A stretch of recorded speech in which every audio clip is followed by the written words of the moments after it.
How are you? Thursday, and yeah, we're getting in good shape again. We're getting in shape again. We catch up. Stress levels are coming down.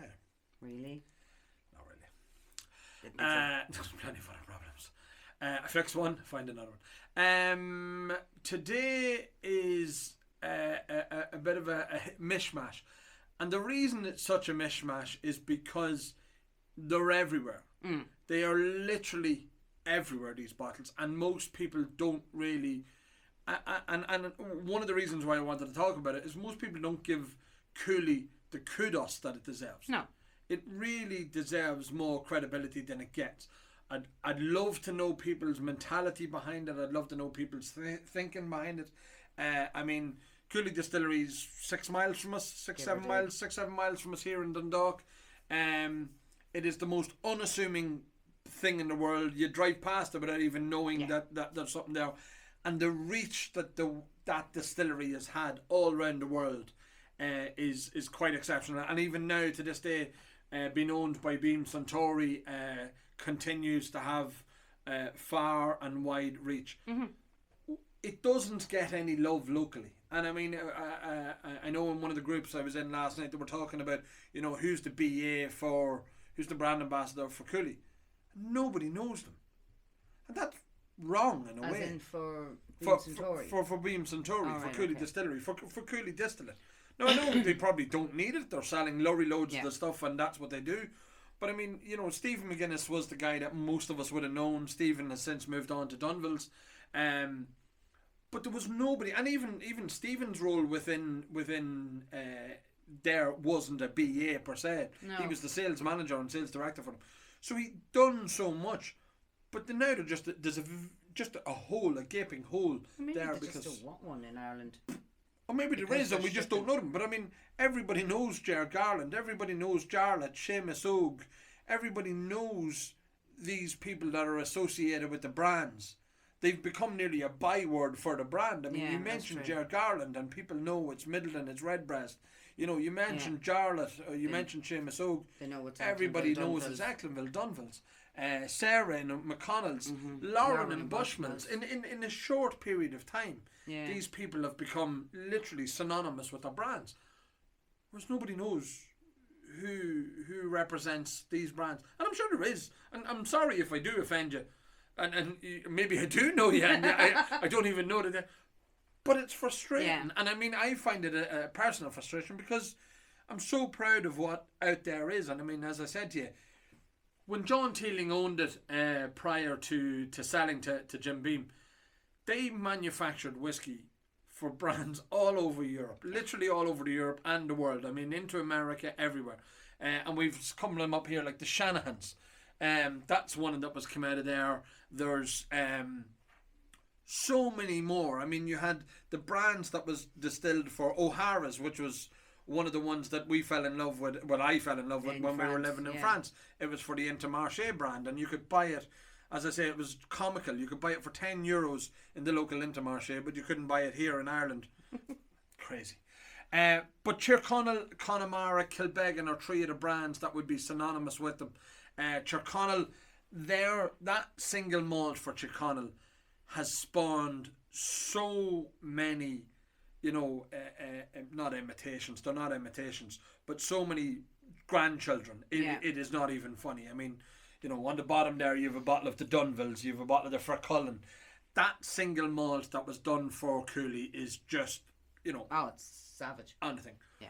But again, the early days, and I'm just looking here, I mean, marketing was never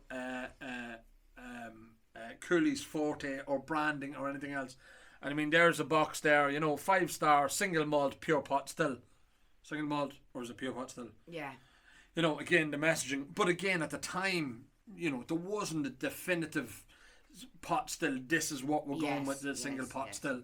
There's some of these wooden boxes. I don't know what this one is. I think this one's just a regular one. No, 18-year-old single cask. Again, single cask for Cooley.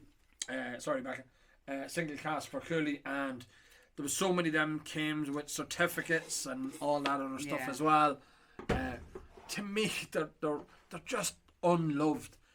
Bottle of Lochs on the end, single malt. Another one of these, single malt pure pot still. labels. They could have been that back. It was, but that's what they done, and again, I think it was trying to be all people, to, all things to all people. Yeah. One of the special ones beside it is Inish Turkbeg. Inish Turkbeg is just a weird entity in its own right. I mean, people talk about the shape of the bottles, the lovely balloon bottles and all that. I don't think it's ever been replicated. I think one of the reasons why it's never been replicated is literally on a barback presentation. I mean, the whole thing is quite substantial as well in itself. The story behind Inish Turkbeg is convoluted. Convoluted, I think, would be a fair description of it. And again, I think there's bits of myth woven in with fact. Not? You know, I mean, let's not let the facts get in the way of a good story. Not if you're Irish. It was sold, the distillate was sold to a guy, an Egyptian guy who owned an island, supposedly, off the coast of Inish Turkbeg, off the coast of Mayo. He bought it. The whiskey was finished in old poaching barrels that was left on the island or buried in the sand for some period of time. Like that. It matured there. The glass itself is supposed to be the sand of the beach. I mean, it is...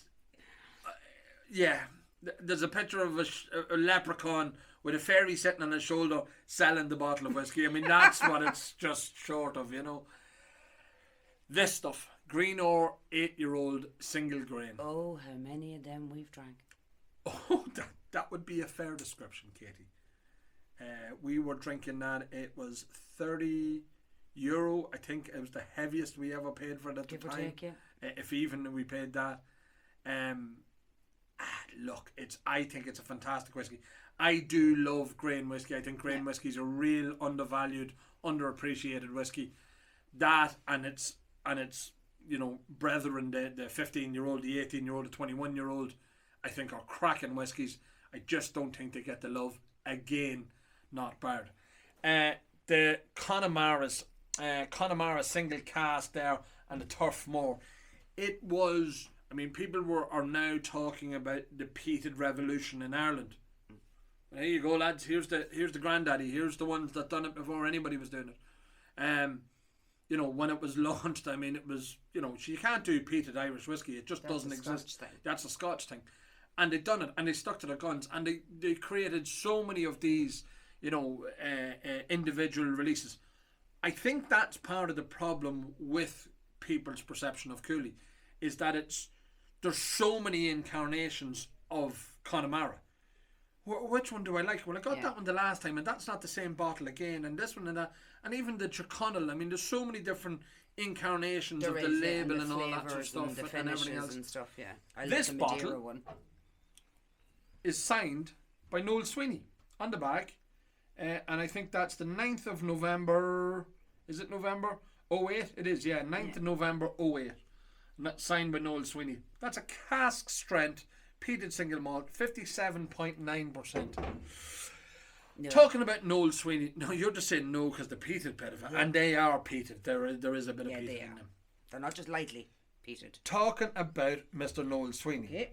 So Noel Sweeney then moved on to Powerscourt, Faircullen, the brand. He had the knowledge to bring or to be able to negotiate with casks that he distilled himself. So he is one of the few guys who can actually put master distiller on a new brand because he actually distilled the liquid. Yes. So that's some of these other ones that got into trouble, and I'll not name anybody. Don't. For fear of litigation. But putting master distiller on the side of the label when it wasn't your liquid. It wasn't your liquid, and you had nothing to do with it, I think is a bit of a disingenuous move. But Noel Sweeney can genuinely have on the side of his stuff for Cullen and Powerscourt. Now, Noel has since moved on, and the newer stuff doesn't have his name on the side of it. Is that a mistake? Is that a good idea? I don't know. There's a 2022 release of the 21-year-old Faircullen. Again, cracking presentation. I think there is an opportunity there for I don't think Noel's name's on it. I'd be nearly sure. I think that was, I remember noting it before. No, it isn't. But is that an opportunity for a new annual release? It's a 21-year-old single malt, and it says 2022 release. Why don't more brands do that? Because I mean, Middleton have done it, and it's a bloody success for them because everybody collects the annual releases. Where if they're not an annual release, people get sort of lost in the fog and all that sort of stuff.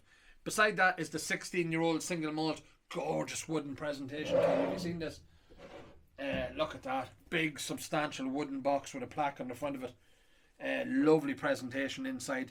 Tasting journal. Oh, don't you know? Tasting journal. But again, lovely, beautiful wooden box to go with that 16-year-old. There's only 1,306 bottles of it. That's cast strength, and that's bottle 1025. Continuing with Fercullen, Niall pulled this one to me. Single grain Irish whiskey finished in Opus 1 Imperial Stout infused casks from O Brother Brewing. And again, bottle 110 of 624 bottles. Opus 1, it's a new one on me. I presume that is aged stock again that was sourced at the time with Noel, have been finished in that. They're cask select. Again, no Noel signature on it as well, but as a doozy. I did mention for Dunville's earlier on, and again, what they've done with Cooley stock. I mean, they've won Ireland's this year's 2022 Ireland's best whiskey. Rightly so. Yes. They've been knocking on the door the last couple of years with everything that they do. The 12-year-olds, the 18-year-olds, the 21s, the 20s. They really are knocking on the door. Their core range is really good stuff. But I'm saying what they've achieved with that Cooley stock is round of applause. Is truly round of applause. And here is an opportunity. This is in the auction.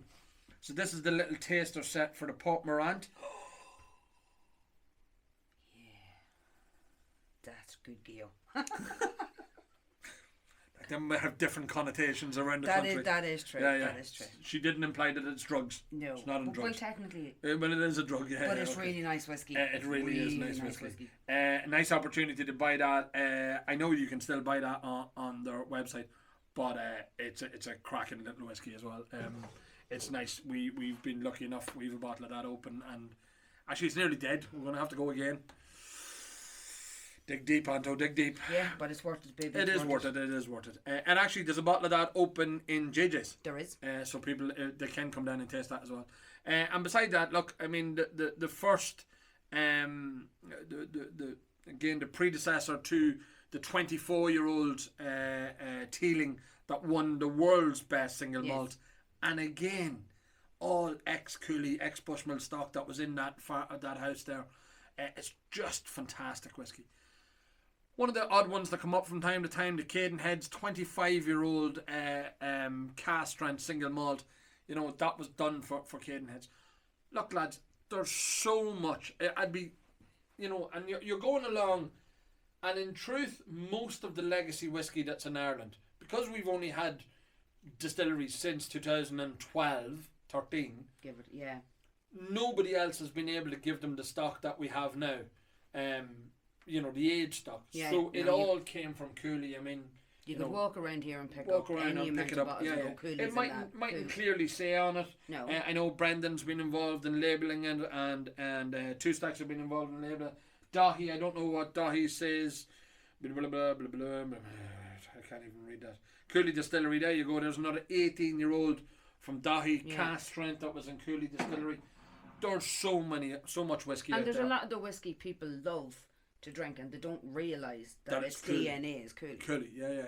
And then in turn, don't show the love for early stuff. And it is a great thing to taste, say the 16-year-old or the 18-year-old Tyrconnell on its own, and to taste the 18-year-old Dunvilles. And what Dunvilles have done with the cask. Of course, yeah. But if the underlying DNA wasn't there, if the underlying good whiskey wasn't there, no matter what they did with it, it wouldn't have worked. It wouldn't have worked. No. So exactly, that's one of the things. So there we go. That's it. That's today's video. Tomorrow is Go Day. We go live at 5 tomorrow We have the charity bottle, as I said, that has a lovely, lovely, genuine, touching reason for it being in the auction. And then there's a couple of big bottles as well. So that's it. And we'll talk to everybody then. We will. So, goodbye. Cooley Distillery, lads. I'm not wrong. Good luck.